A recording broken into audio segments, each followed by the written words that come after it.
Shalom, Bapak, Ibu, dan Saudara yang dikasihi Tuhan. Salam sejahtera bagi kita semua. Sebuah sukacita kalau hari ini kita boleh berjumpa kembali dalam Renungan Pagi Embun Hermon. Melalui channel ini kita akan berdoa dan merenungkan firman Tuhan setiap pagi sebelum kita memulai aktivitas kita. Bagi Bapak, Ibu, Saudara yang rindu mendukung channel ini, silakan menekan tulisan subscribe dan hidupkan lonceng notifikasinya. Atas dukungannya saya mengucapkan terima kasih. Tuhan memberkati. Sebelum kita mendengar renungan pagi ini, mari kita mempersiapkan hati kita dengan berdoa. Bapa kami yang ada di surga, Bapa yang kami kenal di dalam nama Tuhan Yesus, kami sungguh berterima kasih atas nafas kehidupan, hari yang baru dan pemeliharaan Tuhan kepada kami sampai detik ini. Kalau kami boleh ada saat ini, semua adalah karena anugerah dan kemurahan Tuhan yang begitu ajaib bagi kami. Sebelum kami memulai aktivitas dan kegiatan kami hari ini, kami rindu mendasari kehidupan kami dengan merenungkan firman Tuhan. Kami percaya firman-Mu akan menjadi pelita dan terang bagi setiap langkah kehidupan kami sepanjang hari ini. Di dalam nama Tuhan Yesus kami berdoa. Amin. Saudara yang dikasihi Tuhan, firman Tuhan kita pagi hari ini dari kitab Ayub pasal 42 ayat 1 sampai 2. Demikian firman Tuhan. Maka jawab Ayub kepada Tuhan, "Aku tahu bahwa Engkau sanggup melakukan segala sesuatu dan tidak ada rencanamu yang gagal." Amin. Saudara yang dikasihi Tuhan Yesus, hari ini kita belajar dari tokoh Alkitab yaitu Ayub. Keluarga Ayub adalah contoh keluarga idaman karena keluarga ini memiliki segalanya. Ayub memiliki seorang istri yang cantik. Ia memiliki 7 anak laki-laki dan 3 anak perempuan. Ayub juga memiliki 7.000 ekor kambing domba, 3.000 ekor unta, 500 pasang lembu, 500 keledai betina, dan dia juga memiliki banyak budak-budak dalam jumlah yang besar. Sehingga Ayub menjadi orang yang terkaya dari semua orang di wilayahnya. Selain memiliki harta yang melimpah, Ayub juga memiliki kehidupan yang sangat terpuji. Dia seorang yang saleh dan jujur. Ia takut akan Allah dan menjauhi kejahatan. Sungguh rasanya kehidupan Ayub adalah kehidupan yang begitu sempurna. Namun, dalam kebahagiaan dan kedamaian yang sedang dinikmati oleh Ayub dan keluarganya, terjadilah sebuah peristiwa yang begitu menyakitkan menimpa keluarga Ayub. Dimulai dari peristiwa ketika ribuan ternak Ayub dijarah dan nyaris semua budaknya ikut dibantai. Kemudian anak-anaknya juga mati karena rumah yang mereka tempati dilanda angin ribut yang menyebabkan rumah itu roboh dan menimpa ke-10 anaknya hingga meninggal seketika. Tidak berhenti sampai di situ. Selang beberapa waktu, Ayub juga ditimpa sakit yang luar biasa. Sakit parah yang busuk dari telapak kaki sampai ke batu kepalanya. Gejala penyakit ini yaitu muncul bisul-bisul yang bernanah, disertai dengan rasa gatal yang amat sangat. Adanya belatung di dalam bisul-bisul itu. Tulang-tulangnya menjadi semakin rapuh. Tidak berhenti sampai di situ, kulit yang menjadi makin gelap dan mengelupas, dan mengalami mimpi-mimpi yang buruk dan mengerikan. Saudara yang dikasihi Tuhan, dalam kondisi seperti ini, Ayub merasa bahwa ajalnya sudah semakin dekat.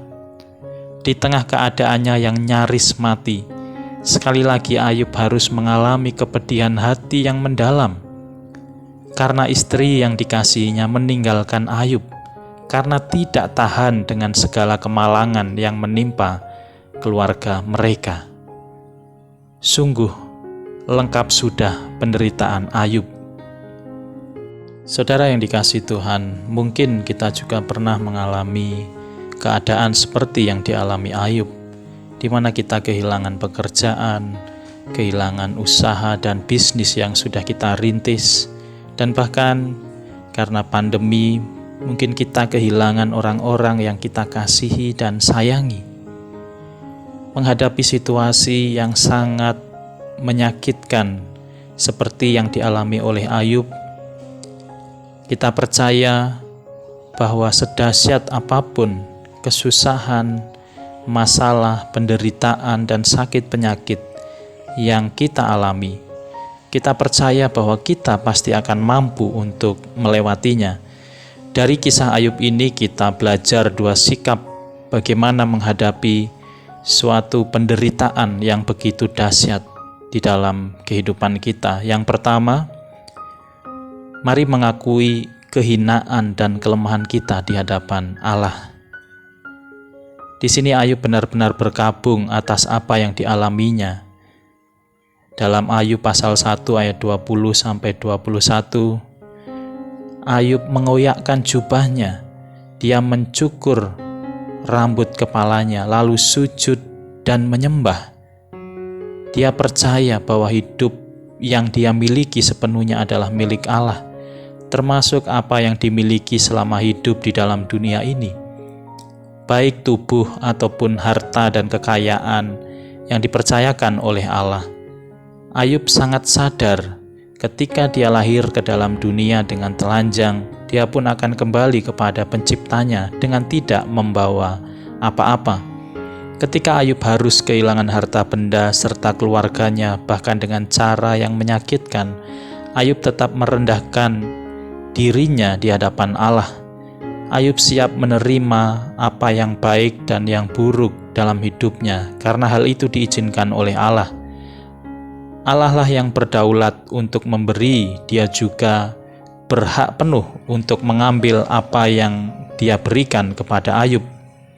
Ayub berkata bahwa di dalam tangannya terletak nyawa segala yang hidup dan nafas setiap manusia. Dan Alkitab mencatat, dalam kesemuanya itu Ayub tidak berbuat dosa dan tidak menuduh Allah berbuat yang kurang patut. Sikap yang kedua ialah memohon belas kasihan Tuhan. Dalam kitab Ayub pasal 42 ayat 2, Ayub berkata, "Aku tahu bahwa Engkau sanggup melakukan segala sesuatu dan tidak ada rencanamu yang gagal." Ayub sadar, sebagai manusia dia tidak selayaknya protes kepada Tuhan atas apa yang menimpanya. Yang perlu dilakukan adalah memohon belas kasihan Tuhan untuk memulihkan hidupnya. Demikian juga dalam kehidupan kita, ada situasi yang seringkali dapat membuat kita meragukan kasih Tuhan. Kadang kita tergoda untuk protes dan bahkan menyalahkan Tuhan atas situasi, keadaan, atau peristiwa yang menimpa kita. Kita berkata kepada Tuhan, "Apa salah saya Tuhan? Mengapa hal ini terjadi dalam keluarga saya? Padahal saya sudah setia melayani Tuhan, saya sudah rajin ke gereja, saya sudah setia mendukung pekerjaan Tuhan." Saudara, pertanyaan-pertanyaan seperti ini sering kali muncul dalam benak kita. Tentu tidak salah kita bertanya kepada Tuhan, karena Tuhan memberi kepada kita akal, pikiran, dan hati nurani untuk kita menyelami setiap hal yang terjadi di dalam hidup kita. Tetapi yang tidak benar adalah ketika kita menjadikan suatu peristiwa, kesusahan, duka cita, dan banyak hal-hal menyakitkan sebagai alasan dan pembenaran kita untuk meninggalkan Tuhan. Inilah yang terjadi kepada orang-orang Kristen yang meninggalkan Tuhan karena menuduh Tuhan berlaku tidak adil di dalam hidupnya. Saudara yang dikasihi Tuhan, kiranya hal ini jangan terjadi dalam hidup kita. Percayalah bahwa Allah memakai setiap keadaan, peristiwa, dan kejadian yang kita alami untuk menunjukkan kasih setianya bagi hidup kita. Allah berjanji, orang-orang yang setia dalam imannya sampai akhir hidupnya, merekalah yang akan memperoleh mahkota kehidupan. Saudaraku, tetaplah semangat dalam perjuangan iman kita, karena perjuangan kita tidak akan pernah sia-sia. Amin. Saudara yang dikasihi Tuhan, mari kita berdoa. Terima kasih Tuhan atas firman-Mu bagi kami. Kami percaya bahwa kuasa Tuhan memampukan kami tetap kuat untuk melewati setiap pencobaan dan tantangan hidup kami. Bahkan dengan pertolongan Tuhan, kami percaya akan menang atas setiap pergumulan kami. Terima kasih Tuhan Yesus. Pagi hari ini hamba-Mu mendoakan setiap pribadi yang mendengar siaran ini dimanapun mereka berada, dan apapun pergumulan atau keadaan yang mereka alami. Kami percaya dengan segenap hati di dalam nama Tuhan Yesus, yang sakit akan disembuhkan oleh bilur dan kuasa darah Yesus, yang lemah dikuatkan, yang susah dihiburkan dalam sukacita Roh Kudus. Hamba-Mu juga berdoa untuk situasi pandemi yang sedang kami alami. Kami mohon belas kasihan Tuhan dan lawatan Tuhan bagi keluarga kami, bagi kota kami, dan bagi bangsa kami Indonesia. Biarlah keadaan kami dipulihkan oleh kuasa Tuhan, dan kami diberi kekuatan untuk melewati masa-masa ini dengan kekuatan dari Tuhan. Terima kasih Tuhan, kami menyerahkan setiap aktivitas, kegiatan, dan karya kami sepanjang hari ini ke dalam rancangan dan rencana Allah yang penuh damai sejahtera. Di dalam nama Tuhan Yesus kami berdoa. Amin. Saudaraku yang dikasihi Tuhan, saya percaya kita semua diberkati dengan firman Tuhan hari ini. Tetap semangat, sampai berjumpa kembali dalam renungan pagi berikutnya. Tuhan Yesus memberkati.